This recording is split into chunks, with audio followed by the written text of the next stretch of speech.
Assalamualaikum warahmatullahi wabarakatuh. Apa kabar anak-anak ibu? Pada hari ini kita akan membahas tentang misi dakwah Rasulullah Shallallahu Alaihi Wasallam. Di sini kita akan membahas tentang latar belakang, rumusan masalah, tujuan, kemudian kajian teori, ada manfaatnya, kemudian ada hasil pengamatan dan kesimpulan.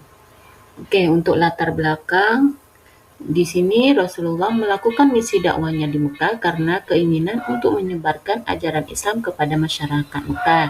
Dan pada saat itu, mayoritas masih memeluk agama paganisme. Rasulullah juga ingin menyebarkan nilai-nilai kebaikan seperti kejujuran, keadilan, dan kasih sayang.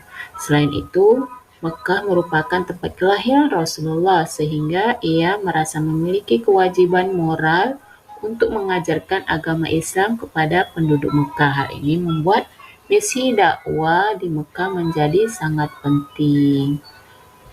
Selanjutnya, ada rumusan masalah. Rumusan masalah yang dihadapi oleh Rasulullah Shallallahu Alaihi Wasallam dalam melakukan misi dakwahnya di Mekah adalah bagaimana cara menyampaikan ajaran Islam kepada masyarakat yang masih terikat oleh tradisi dan kebiasaan yang telah tertanam dalam kehidupan mereka. Selain itu juga Rasulullah dihadapkan pada tantangan untuk mengubah pola pikir masyarakat yang sudah terbiasa dengan praktik-praktik keagamaan yang tidak sesuai dengan ajaran agama Islam. Itu rumusan masalahnya ya. Kemudian tujuannya apa? Di sini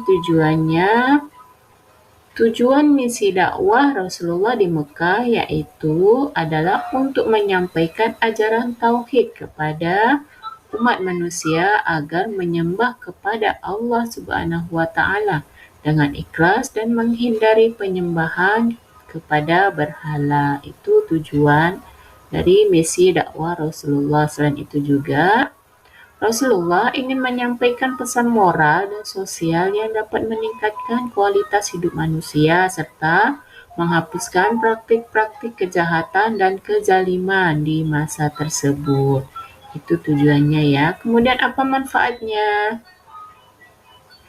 Di sini manfaat misi dakwah Rasulullah di Mekah ada beberapa manfaatnya, yaitu salah satunya menyebarkan ajaran tauhid, kemudian mendorong masyarakat untuk berlaku adil dan berbuat kebajikan, kemudian menyampaikan pesan perdamaian dan persaudaraan antar umat manusia, membangun kesadaran sosial, dan menegakkan nilai-nilai kebenaran dan kejujuran dalam kehidupan sosial masyarakat. Selanjutnya ada kajian teori. Di sini kajian teorinya adalah misi dakwah Rasulullah itu untuk menyebarkan agama tauhid dan mengajak orang-orang untuk meninggalkan penyembahan berhala. Beliau juga menyeru agar manusia memelihara hubungan yang baik dengan Allah Subhanahu wa taala serta memperbaiki akhlak dan perilaku mereka. Kemudian Rasulullah juga menyeru agar kita menghormati hak-hak sesama manusia, tidak melakukan kezaliman. Kemudian dakwah ini juga tidak mudah karena mendapatkan banyak tantangan dari kaum Quraisy yang masih mempertahankan penyembahan berhala. Itu kajiannya ya. Kemudian untuk datanya di sini salah satu peristiwa penting dalam sejarah Islam yaitu mengumpulkan data tentang misi dakwah. Ini kita dapat merujuk pada sumber-sumber seperti kitab suci Al-Quran dan hadis-hadis yang diriwayatkan oleh para sahabat Nabi. Selain itu juga terdapat banyak literatur dan buku-buku sejarah yang mengisahkan perjuangan dakwah Rasulullah di Mekah yang dapat menjadi sumber data yang berharga.